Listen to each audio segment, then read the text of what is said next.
মশা নিধনে ব্যবহার হচ্ছে অত্যাধুনিক প্রযুক্তির কীটনাশক বিটিআই, যা কেবল মশা ও মাছির লার্ভাকেই ধ্বংস করে।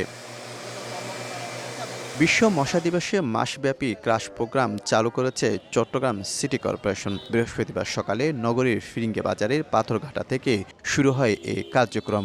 সচেতনতা বৃদ্ধিতে বিতরণ করা হয় লিফলেটও। এক সপ্তাহব্যাপী আগে ক্র্যাশে যাব, এরপর আমরা মাসব্যাপী এটাকে কন্টিনিউ করব।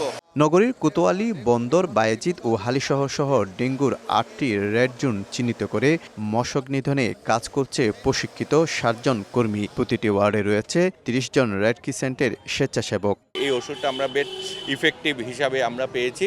এছাড়া আমরা অ্যাডাল্টিসাইডের জন্য ডেল্টামেথ্রিন ইউজ করছি। লার্ভিসাইডের জন্য আমরা আরও একটা ওষুধ ইউজ করছি, সেটা হচ্ছে টেমিসন।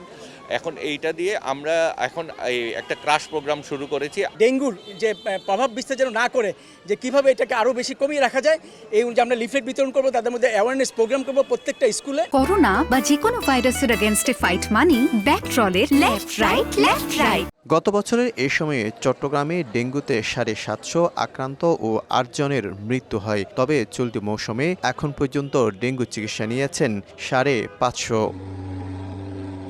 শফিকুল আলম, সময় সংবাদ, চট্টগ্রাম।